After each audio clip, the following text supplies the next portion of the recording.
Добрый день, уважаемые слушатели. Қайырлы күн, құрметті ел байлығы курсының тыңдаушылары. Аты жөнім Жақбыжанова Динара, мен Кусто тобының инвестициялық аналитигімін. Кусто Групп экономиканың әртүрлі салаларына, әртүрлі елдерге инвестиция жасайды. Бүгінге дейін сіздер менің әріптестерімнің біраз лекцияларын көрдіңіздер. Соның арқасында мал шаруашылығы технологиялары туралы білімдеріңіз байи түседі деп үміттенемін. Әрине технологиялар мен әдістемелердің болғаны жақсы, бірақ мал шаруашылығы бизнесінің қаржылық жағында түсіну керек. Бүгінгі лекциямыздағы міндетіміз талдау жасап жоспарлап үйрену, ресурстарыңызды бағалап үйрену, ненің немен әрекеттесетінін, ненің неге ықпал ететінін түсіну. Мысалы, бұзаулы сиыр үлгісін мысалға ала отырып, қандай да бір факторлардың және жобаның қаржылық нәтижесіне ықпалын көруімізге болады. Қандай да бір бизнесті бастамас бұрын ең маңыздысы қолыңызда қандай ресурстарыңыз барын, өндіріске инвестиция салу үшін не керек екенін түсінуіңіз керек. Бұл бірінші кезекте тікелей инвестицияға қатысты. Мысалы, ғимараттар салу керек, техника сатып алу керек, яғни сізге бір жылдан артық қызмет ететін қажетті активтерді сатып алу керек. Бұл ұзақ мерзімді активтерге қатысты инвестициялар. Бұған тағы жайылымдарды суландыру, техникалық жабдықтар алу, тағылар кіреді. Екінші фактор айналымдағы, яғни бір жыл ішінде пайдаланылып, желініп, жұмсалынып кететін активтер. Бұл бірінші кезекте жем-шөп, сосын малға арналған дәрі-дәрмек, отын, қосалқы бөлшектер және басқа да керекті заттар. Үшінші фактор мал басын сатып алу. Бұл мәселені мен жеке дара алып қарастырып отырмын, өйткені кейбір жағдайларда бұл қысқа мерзімді салым, енді бір жағдайларда ұзақ мерзімді салым болады. Қазір мен жобаның қаржылық, яғни ақшалай жағын айтып отырмын. Осыған орай сіз міндетті түрде төлем шарттарын білуіңіз керек. Мысалы, бір жерде төлемақыны алдын ала 100% төлеуіңіз керек болады. Енді бір жерде бөліп немесе тіпті артынан төлеуіңізге болады. Енді бір жерде бір нәрсені лизингке алуыңызға да болады. Сол сияқты тауарды жеткізуге, кеденнен өтуге кететін шығындарды, монтажға кететін шығындарды және басқа да ілесе жүретін шығындарды ескеріп, міндетті түрде есепке алуыңыз керек болады. Және бір маңыздысы атқарылатын жұмыстардың ретін түсінуіңіз керек. Бұл орайда күнтізбелік жоспардың көмегі зор. Бұл не үшін керек? Мысалы, сатып алған аналық малыңыз келіп қойса, бірақ оны кіргізетін құрылыс кешені, яғни қора қопсыңыз әлі дайын болмаса, сіз қиналып қаласыз. Міне сондай жағдайларды болдырмау үшін керек болады. Сол сияқты, мысалы, бір жабдық сатып аласыз, бірақ жеткізуші оны жиыстырып, тиеп жөнелткенше бір ай уақыт кетуі мүмкін. Мұны міндетті түрде ескеруіңіз керек. Немесе сіз қосымша мал басын сатып алсаңыз, оны қолдағы негізгі малыңызға қосқанға дейін бір ай карантинде тұруы керек. Сонымен өз ресурстарымыздың қажеттілігін қалай бағалаймыз? Бірінші инвестициядан бастайық. Алдарыңыздағы кестеден көріп отырғаныңыздай, инвестицияларды бірнеше бөлікке бөлеміз. Оларды мысалы, мал сатып алуға, техника немесе жабдық алуға, ғимараттарға және басқа да негізгі активтерге де топтаймыз. Міне, біз қосымша шығындардың барлығын ескере отырып, инвестиция сомасын бағаладық. Сөйтіп, негізгі нәрселердің бәрін сатып алуға қажетті белгілі бір мөлшердегі сома шықты. Әрі қарай, біз енді ағымдық шығындарымыз қандай болатынын білеміз. Енді біз осы шығындардың құрылымын түсінуіміз керек. Шығындарға жем-шөп, малға арналған дәрі-дәрмек, еңбек ақысы, қосалқы бөлшектер, дизель отыны, тағы көптеген нәрселер кіреді. Бәрі алдарыңызда кестеде жазулы тұр. Әрі қарай ең қызығы басталады. Шығындарымызды дұрыс есептеу үшін біз мал қозғалысы шамамен қалай жүретінін алдын ала болжап көруіміз керек. Мен бұл кестені мал қозғалысының кестесі деп атаймын. Онда біз мал дерегін жуық мөлшерде есептейміз, яғни сиыр қанша рет төлдейді, жыл сайын қанша жануар өлім-жітімге ұшырайды, қаншасы жыл сайын табынды толтыруға алынады. Осыларды болжап қарайық. Мына кестеде осының бәрі топтарға, категорияларға қалай бөлінетінін көріп отырсыздар. Мысалы, сіз 100 бас сиыр сатып аласыз, келесі жылы олардың 15% табынды толтыруға кетеді. Шамамен 5% өлім-жітімге ұшырайды да. Демек, осы шығын көлемін біз өз шаруашылығымызда өсірілген құнажындармен, қысыр сиырлармен толтыруымыз керек болады. Содан кейін бұл жағдай жылдан жылға қайталанады. Көрсеткіштер шамамен бірдей болады, өйткені алынатын төл мөлшері мен өлетін мал мөлшері де шамалас болып келеді. Әрі қарай еркек бұзаулар, одан әрі ұрғашы бұзаулар, Ұқсас жағдай көрінеді. Яғни кестеде көрсетілгендей, аналық малдың 80% төл дейді, олардың жартысы еркек бұзау, жартысы ұрғашы бұзау болып табылады. Соған сәйкес 40 бас ұрғашы бұзау туады, олардың бір бөлігі табынды толтыруға кетеді де, қалған бөлігі сатылады. Осылайша, біз сатылатын еркек бұзаулар мен ұрғашы бұзаулардың жалпы санын шығарамыз, табыннан шығарылатын жарамсыз бұқалар мен сиырлардың жалпы санын есептеп шығарамыз. Соған сәйкес әр кезеңнің соңына қарай малдың жалпы санын есептеп шығаратын боламыз. Өндіруші бұқаларға келер болсақ, әдетте оларды бұқашықтармен алмастырған жөн, өйткені олардың орнына бұқашықтарды алсаңыз қан араласып кетеді. Сол үшін біз бұқашықтарды сыртқа сатамыз, ал өндіруші бұқаларды керісінше сырттан сатып аламыз. 2 жыл сайын қолда барларын сатып, өндіруші бұқаларды аламыз. Осылай біз бір тұқым төлдерінің қаны араласпауын қамтамасыз ететін боламыз. Әрі қарай, біз мына кестені үлкейтіп қарайық. Мұнда жылдар бойы кесте берілген, бірақ негізі буаздылықтың қалыпты мерзімін бірінші шағылыстыруды өткізуге болатын мерзімді және тағы да сол сияқты физиологиялық көрсеткіштерді ескере отырып, кестені айларға бөліп жасаса, жұмыс әлдеқайда тиімді болады. Мұндай кестелер біріншіден өз ресурстарыңызды бағалауға, қысқа қанша азық дайындау керектігін бағамдауға, қысқа неше баспен кіретініңізді, әр кезеңде қанша бас малыңыз болатынын біліп отыруға мүмкіндік беретіні белгілі. Сондай-ақ, бұл кірістеріңізді алдын ала бағалауға мүмкіндік береді, яғни сіз сатылым деңгейін түсінетін боласыз, малыңыздың әр басы шамамен қанша тұратынын түсінесіз, сөйтіп, мал сатудан қай айда қанша табыс ала алатыныңызды бағалай аласыз. Малмен айналысудың сценарийлері әртүрлі болса да, жалпы шығындары шамамен бірдей болып жатады. Біз айырмасы жайып семіртуге немесе өсіріп жеткізуге ірі қара мал сатып алуды да ағымдық шығынға жатқызуға болады. Бірақ әр сценарийде шығын пропорциялары әртүрлі болып келеді. Мысалы, жайып семірткенде азыққа шығында аз кетеді. Сондықтан шығындар пропорциясын ескерген өте маңызды. Сонда сіз неге көбірек назар аудару керектігін түсінесіз. Мысалы, ең көп шығын мал азығына кететін болса, онда дәл осы азық үнемінің әр проценті үшін күресу керек. Ағымдық шығындарға келетін болсақ, бұл жерде дәл қай кезде қандай төлем жасау керектігін түсіну керек. Мысалы, сіз жем-шөп сатып алғанда, оны малға қыс бойы шақтап бересіз, бірақ жем-шөптің өзін әдетте күзде жиын-терінен кейін басқа арзан кезінде сатып алуыңыз керек болады. Дәл осылай әр шығын категориясын тексеру керек. Мысалы, жалақы ай сайын беріледі, салық әрбір салық салу кезеңі сайын төленеді, ал малға арналған дәрі-дәрмекті көтерме сауда арқылы бірден көптеп алуға болады, сөйтіп әр нәрсе өз кезегімен алынады. Сонымен біз сіздермен ең қажетті инвестицияларды анықтадық, төлем шарттарын анықтадық, қай кезеңде қандай шығын жұмсайтыныңызды және дәл қай кезде мал сататынымызды анықтап алдық. Соған сәйкес біз енді ақшалай қаражатымыздың қозғалысын болжай бастауымызға болады. Экранға қараңыздар. Бұл операциялық, яғни айналысатын негізгі іс қызметіңіздің кестесі.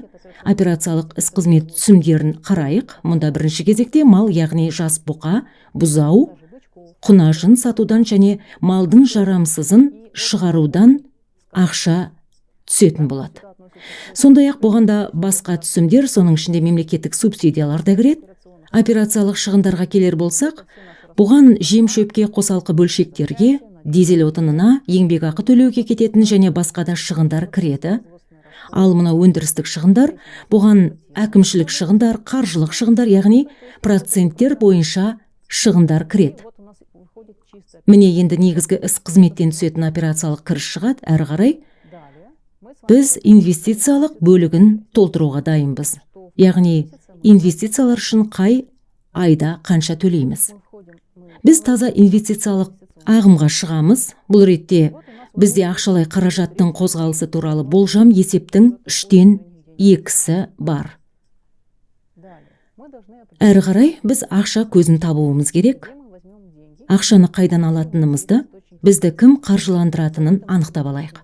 Біреудің өз жиған терген қаржысы болады, енді біреуде мысалы банктен қарыз алады, біреулер достарынан қарыз алады. Соған сәйкес біз қаржылық іс қызмет кестесін жасайтын боламыз. Мына кестеде біз қаржылық іс қызметтен келетін кірісті көреміз. Міне, мынау жаңағы айтылған 3 қаржыландыру көзі. Қарызға алған ақша, жинаған ақша, банктен алынған қарыздың комиссиясыз негізгі сомасы. Әр қарай белгілі бір кезеңнің басында қанша ақша қалғанын, кезеңнің соңында қанша ақша қалғанын қарайтын боламыз. Бұл жерде маңыздысы мынау. Алдын ала болжағанда бір кезең соңында өзіңізде қалатын ақша 0-ден төмен болмауы керек. Олай болуы мүмкін емес. Ал ондай жағдай туындауы ықтимал болса, онда бар тапқаныңыз қаржылық құрдымға жұтылып жатыр деген сөз. Сондықтан әлдебір төлемді төлемей қоя тұрып, немесе қарыз алып, немесе малыңыздың бір бөлігін жоспарлаған уақытынан ертерек сатып, сол құрдымды бітеуіңізге тура келеді. Бірақ қайткенде де алдын ала әрекет жасауыңыз керек. Мына кесте сізге мысалы осы жылы бизнесіңізден ақшаның бір бөлігін алып шығып, жеке басыңыздың қажетіне жұмсай аласыз ба, жоқ па, соны білуге көмектеседі. Жалпы ақшалай қаражатыңыздың қозғалысын алдын ала жоспарлауыңыздың маңызы аса зор. Осыған орай мемлекеттен субсидия алу турасында кішігірім түсініктеме бере кетейін. Әдетте мен өз жұмысымда әртүрлі сценарийлерді қарастырам. Бізге тиесілі субсидияларды 100% алу немесе мүлдем алмау мәселесін, бірақ мен әр субсидия түрін қарастырғанда субсидия берілмеуі мүмкін екендігін де ескеремін, өйткені барлық жағдайларда ескеру керек. Субсидия алудың реті әр кез келе бермейді. Мысалы, малыңыз әлдебір критерийлер бойынша субсидия алу форматтарына сай келмеуі мүмкін. Басқа да себептермен қаржылай көмек ала алмауыңыз мүмкін. Сондықтан сіз іс қызметіңізді субсидияға иек артпайтындай етіп жүргізуіңіз керек болады. Бизнесіңіз субсидиясыз да немесе ең аз мөлшердегі субсидиямен ақ жүретін болуы керек. Сонымен сіздермен бүгін ақшалай қаражат қозғалысының есебін жасай алдық. Дәлірек айтқанда болашақтағы көрінісін болжадық. Сондай-ақ мал қозғалысын болжай алдық. Ал енді сіздермен кірістер мен шығындар туралы есептерді болжап көрейік. Ол үшін бұзаулы сиыр бизнес үлгісін мысалға алайық. Кестеге назар аударыңыздар. Алдарыңызда қарапайым кесте форматы, мал басын сатудан келетін кірістер, басқа да кірістер бар жерде өндірістік, өзіндік құн жүретін болады. Оған жем-шөп, қосалқы бөлшектер, малға арналған дәрі-дәрмек, еңбекақы, басқа да шығындар кіреді. Осы айтылған өзіндік құнға назар аударыңыздар, бұған не кіреді? Мысалы, сіздің 100 сиырыңыздан 80 бұзау туды делік. Ол бұзаулардың өзіндік құны қандай? Сіздің сол 100 бас сиырға жұмсаған бүкіл шығындарыңыз әлгі бұзаулардың өзіндік құны болады. Сол шығындардың сомасын қосып, 80 бұзаудың санына бөлесіз, сонда бір бұзаудың өзіндік құны шығады. Егер бұзауларды енелерінен айырғанға дейін ешқандай дәрі-дәрмек қолданып, ем-шара жасамасаңыз, онда бұзауларды енелерінен айырғанға дейін сізде еш шығын болмайды. Міне, бұл малыңыздың өзіндік құны болады. Әр қарай бәрі бизнесіңіздің үлгісіне байланысты. Міне бізде бұзаулардың сатқаннан түскен кірісі бар, олардың өзіндік құны бар, қандай да бір жалпы табыс бар. Әр қарай әкімшілік шығындар, банктың пайыздары, салық төлегенге дейінгі операциялық кіріс, салық, таза кіріс бар. Бірақ талдау жасау үшін мен осы жалпы табысқа тоқталмақпын. Жалпы табыс дегеніміз өзіндік құнды шегергеннен кейінгі сатудан түскен табыс. Сонымен жалпы табыс дегеніміз өзіндік құнды шегергеннен кейінгі қалған табыс. Ол бұзаулы сиыр бизнес үлгісінде қалай қалыптасады? Бірінші кезекте бұл енесінен айырылған бұзауларды сатудан түскен табыс. Соған сәйкес неғұрлым көп бас саталсақ, бір бастың құны неғұрлым қымбат болса, соғұрлым табыс та жоғары болады. Әдетте 1 килограмм тірі салмақты бұзаудың салмағына көбейту арқылы бір бастың құны шығарылады. Олай болса сатқан кезде бұқашықтар мейлінше ірі болуына күш салу керек. Сол себепті мен генетика факторы, яғни малдың тұқым тегі бәрінен маңызды екенін еске салудан шаршамаймын. Мысалы, етті тұқымға жататын еркек бұзау мен нашар тұқымды еркек бұзауды енесінен айырған кезде салыстырсаңыз, тіпті мал маманы болмасаңыз да екеуінің бой бітіміндегі айырманы бірден көресіз. Көптеген бордақылау алаңдары етті жас бұқаның 1 килограмм тірі салмағы үшін артық ақы төлеп, оның берер пайдасы үшін өзіндік сыйақы береді. Әрі қарай сатылған мал басының өзіндік құнын шегеру керек. Бұл жерде бәрі сатылмайтынын ескеру керек, өйткені құнажындардың бір бөлігі табынды толықтыруға кетеді. Яғни әлде бір себеппен төлдемеген немесе төлі нашар болған сиырлардың орнына жас мал алынады. Ондайда фермер кәрі сиырларды құнажындарға алмастырады. Міне сол сиырларды сойысқа сатуға болады. Әдетте сиырдың жасына орай бағасы қымбат болмайды. Дегенмен бұл да кіріске жатады, сондықтан оны да жалпы табысты есептегенде сатудан түскен табыс ретінде ескеру керек болады. Сондықтан бір бастың өзіндік құнын шығарып, жалпы табысты есептегенде табынға кеткен мал санының өзіндік құнын есептемеу керек. Бастың құнын қалай есептеу керек? Біздің төл аталатын активіміз ол аналық мал басы. Фермер олардың жем шөбін береді, аялап ұстайды, вакцина салдырады, және осының бәрі ақшаға жасалады. Сиырлар жылына 1 рет бұзаулайды. Демек фермердің жыл бойы аналық малға жұмсаған бүкіл шығыны айналып келгенде осы төлді алуға кеткен шығын.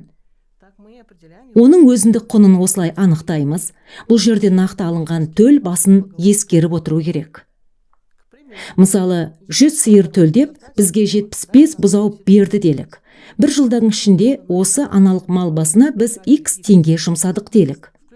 Бұл ақша жем шөп, вакциналар, дәрі-дәрмек, отын алу, еңбек ақысын төлеу шығындары және басқа да түрлі үстеме шығындар. Яғни жаңағы сиырларды ұстап асырауға байланысты шығынның бәрі кіреді. Олай болса, бір бас төлдің өзіндік құнын есептеп шығару үшін біз X-ке тең жалпы шығындар сомасын бұзау санына, яғни 75-ке бөлетін боламыз. Естеріңізге сала кетейін, жалпы табысты санағанда біз сатылатын бұзаулардың өзіндік құнын пайдаланамыз да, табынды толтыруға пайдаланылған құнажындардың құнын есептейік. Бірақ сатылған бұзаулардан бөлек басқа да санаттан шығарылатын мал бар, онда табысты есептегенде ескеру керек, ол малдың өлім жітімі. Жалпы табыс, сатудан түскен табыс, сатылған мал басының құны, өлім жітімге ұшыраған мал басының құны. Бұл жағдайда теңгерімдік құн, яғни нақ осы шақтағы құны ескеріледі. Мысалы, биыл туған еркек бұзау болса, онда ол туғанда біз оны есептерде өзіндік құны бойынша қабылдаймыз. Ілгерде айтқанымыздай, оны аналық мал басына кеткен шығындар мен қолдағы аналық мал басының төлінің мөлшеріне қарай есептеп шығарамыз. Әрі қарай бұл сома артуы мүмкін, өйткені нақ осы мал басына қандай да бір шығындар болуы мүмкін, мысалы вакцинация, емдеу шығындары, ондайда бұл шығындарды осы мал басына теңдей есептеледі, олардың өзіндік құны өседі. Бірақ жалпы алғанда фермер төлден гөрі аналық мал басына шығындалады. Өйткені төл енелерінің қасында ғана жүреді, сондықтан енелерінен айырғанға дейін еркек бұзаулардың құны әдетте бастапқы құннан сол күйі өзгермейді. Әдетте аналық мал басының теңгерімдік құны керісінше бастапқы құннан төмен болады. Фермер сиыр сатып алғанда оны есепте бастапқы құны бойынша қабылдайды. Яғни бүкіл ілесе жүретін шығындарды, мысалы жеткізу шығынын қосып, сатып алғандағы бағасымен қабылдайды. Әрі қарай бұл сиыр неше жыл үзбей төлдей алатынын айқындайды, әдетте шамамен 6 жыл деп белгілейді. Сосын оны ароматизациялайды, яғни осы сиырлардың құнын жаңағы 6 жылға бөліп, жыл сайын 1/6 бөлігін ароматизация ретінде шегеріп отырады. Сиырдың қызмет ету мерзімі 6 жыл деп белгіленсе, онда 3 жылдан кейін оның бағасы өзінің бастапқы құнының жартысына тең болады. Біз сіздермен жалпы табыс мөлшерін есептеу формуласын анықтап, оның айнымалы шамалары қалай есептелетінін білдік. Енді осы жалпы табысқа қандай факторлар әсер ететінін және ондайда не істеу керектігін нақтылайық. Ең алдымен мынаны баса айтқым келеді. Негізі фермер қадағалай алатын ішкі факторлар бар, және фермер қадағалай алмайтын сыртқы факторлар болады. Оларға мысалы ауа райы, нарықтағы бағалар, саяси ахуал сияқты факторлар жатады. Олар да бизнестің табыстылығына әсер етеді. Осы лекция барысында біз малдың төлдеуі, өлім жітімі, салмақ қосуы сияқты ішкі факторларды және жем шөп пен еттің бағасы сияқты сыртқы факторларды қарастыратын боламыз. Сонымен бірінші фактор мал төлі. Фермер төл мөлшерін қалай қадағалай алады? Ең бірінші кезекте малға жақсы күтім жасап, аналық малдың да төлдің де денсаулығын күту арқылы. Ол үшін сапалы азық беріп, қорағопсын дұрыс ұстап, уақытылы вакцинациялап, басқа да ем шараларын жасап, ветеринариялық жұмыс атқару керек, яғни аналық мал басының тұқымы дұрыс болуын, әр бастың денсаулығын қадағалау керек. Енді өз кезегінде төлдің жалпы табысқа қалай ықпал ететінін көрейік. Ілгеріде айтқанымыздай 100 сиыр төлдеп, біз одан 75 бұзау алсақ, ал бір жыл ішінде осы аналық мал басына X теңге жұмсаған болсақ, онда бір бас төлдің өзіндік құнын есептеп шығару үшін шығындардың жалпы сомасын бұзаулардың санына, яғни 75-ке бөлетін боламыз. Мысалы, 20 ұрғашы бұзау табынды толтыруға кетеді, қалған ұрғашы бұзаулар мен еркек бұзауларды біз сатамыз. Яғни 55 бас сатуға болады, олардың әрқайсының өзіндік құны X 75-ті құрайды. Ал егер бұдан да көп төл, мысалы 85 бұзау алсақ, онда бір бастың өзіндік құнын есептеп шығару үшін шығындар сомасын енді 85-ке бөлеміз, 65-і сатуға қалады. Төл саны 70 басқа кемеген жағдайда сәйкесінше бір бас төлдің өзіндік құны артады, өйткені шығындардың жалпы сомасын енді 70-ке бөлеміз. 50 бұзау сатуға қалдырылады. Осылайша, төлдің пайыздық мөлшері жалпы табысқа екі көрсеткіш бойынша ықпал етеді. Сиырлар жақсы төлдесе, төлдің өзіндік құны да төмендейді, кіріс те артады.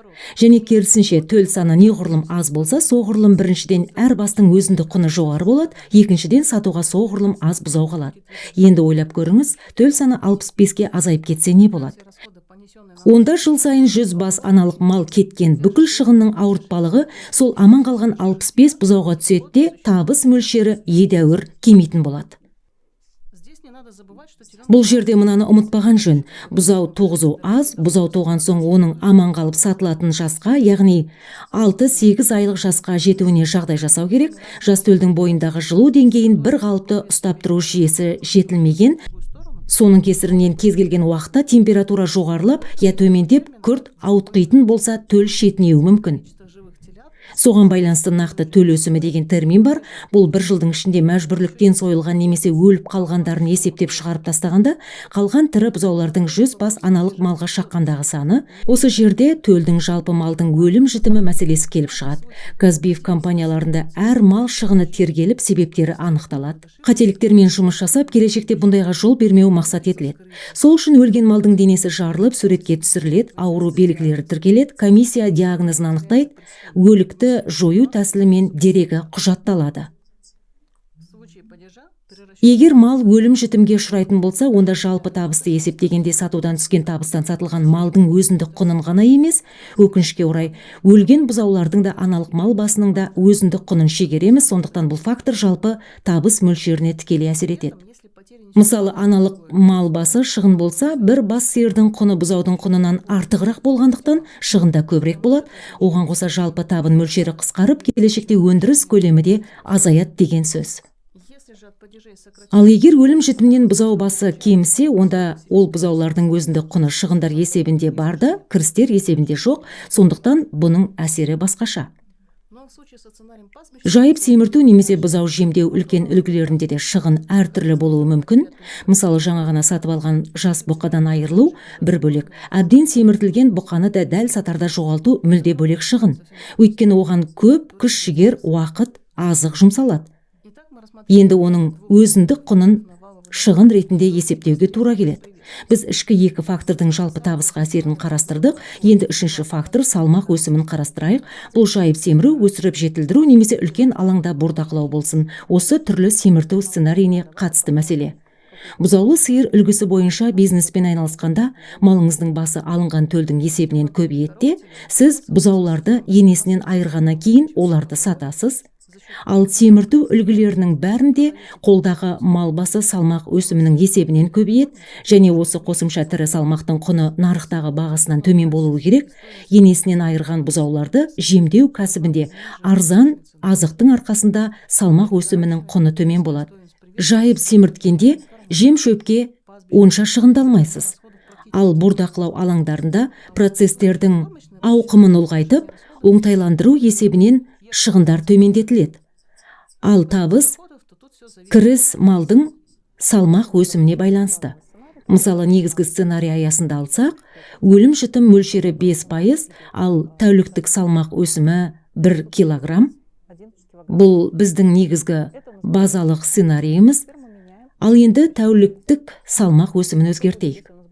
Салмақ өсімі 1,1, немесе 1,3, немесе 1,4, немесе орташа ангус сиырныкі сияқты 1,7, немесе тұқымы нашар я сүтті сиырдікіндей 0,8 болса не болады?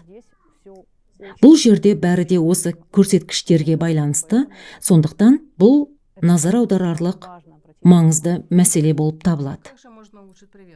Салмақ өсімін қалай жақсартуға болады? Мал азығын азықтандыру уақытын дұрыс таңдау, денсаулық көрсеткіштерін соған сәйкес ветеринариялық ем шараларын қадағалау, малды күйзелістен сақтау, күтім жағдайларын жасау және тұқым тегіне мән беру. Қараңыздар, біз сіздермен ферма тікелей ықпал ете алатын факторларды қарастырдық, яғни сапалы басқару, өндірістік процестерді жоспарлау жұмысын сапалы атқару арқылы фермалар бұл факторларды қадағалай алады. Сыртқы факторға келер болса, олар біздің бизнесімізге қатты ықпал етеді. Бүгінгі лекцияда осы сыртқы фактордың ішінде мал азығының бағасы мен нарықтағы еттің бағасына тоқталамыз. Неге мал азығына тоқталамыз? Өйткені бұрын көрсеткеніміздей, өндірістік шығындар қатарында мал азығы құнының үлесі едәуір үлкен, сондықтан мал азығының бағасы құбылған сайын малдың түпкілікті өзіндік құны да айтарлықтай өзгереді. Мал азығының бағасы жиын-терінге, яғни ауа райы факторына да, әлемдік нарықтағы бағалардың құбылуына да тәуелді.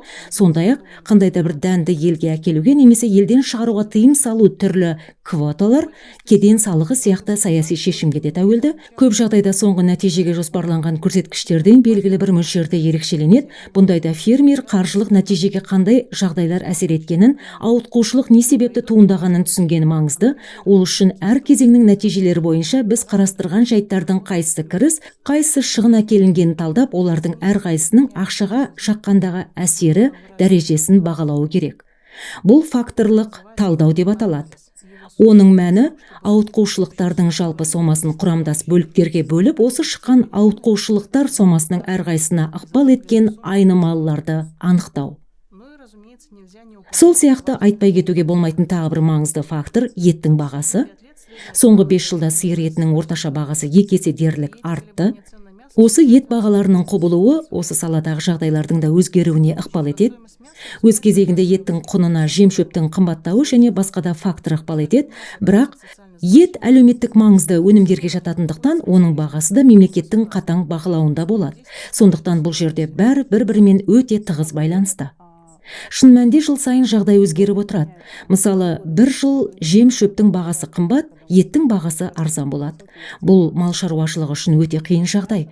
Керісінше де болады, бірақ әдетте бұл көрсеткіштер өзара тығыз байланысты, сондықтан бірі екіншісіне себеп болады. Сонымен, бүгін біз ішкі факторлардың да, сыртқы факторлардың да жобаның табыстылығына қалай әсер ететінін қарастырдық. Осылайша, сіз енді мал басының өлім-жітімі сияқты көрсеткіштерді, немесе төл алу сияқты мақсаттық көрсеткіштеріңізді, немесе жем-шөптің бағасы я тірі малдың бағасы сияқты сыртқы факторларға тәуелділігіңізді талдап, бұндайда не істеу керектігін түсінетін боласыз. Енді мен сіздермен басқа талдау түріне ауысқым келеді. Мысалы, сіздің бұзаулы сиыр ұстайтын фермаңыз бар деп ойлайық. Енді осыған сіз бұзау жемдеу немесе жас бұқаларды жайып семірту сатыларын қоссаңыз, бұл негізгі кәсібіңізге қалай ықпал ететінін көрейік. Сонымен сіз бұзаулы сиыр сценарийі бойынша мал ұстайтын фермерсіз делік. Күзде сіз еркек бұзауларыңызбен қалған ұрғашы бұзауларыңызды сатуға зәру емессіз делік. Сатпақ түгілі үстіне тағы біраз бұзау қосып ала аласыз, немесе қолда барды қалдырып, көктемге дейін жемдей аласыз деп ойлайық. Міне осы жерде сіз бұзау жемдеу түбінде қосымша табыс әкелу үшін жем-шөптің құны қандай болуы керектігін алдын ала есептеуіңіз керек. Естеріңізде болар, осы үлгідегі бизнеспен айналысу үшін неғұрлым арзан азық алатын жеріңіз болуы керек дегенбіз. Ол үшін өзіңіз өсімдік өсіретін болуыңыз керек, немесе жақын маңда арзан жем-шөп базасы болуы керек. Осы шарттар орындалатын болса, онда жақсы. Еркек бұзауларыңызды теміртіп, қысқы жемдеудің есебінен қосымша табысқа кенелесіз. Бұл жерде мынаны түсінген маңызды.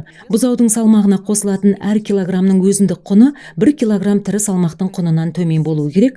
Бұл ретте біз күнгі азық шығынына кіретін жем-шөптен басқа қыста мал асырауға кететін барлық шығындарды да ескеруіміз керек. Сондай-ақ жем-шөп конверсиясы, тәуліктің салмақ өсімі сияқты көрсеткіштерге назар аударайық.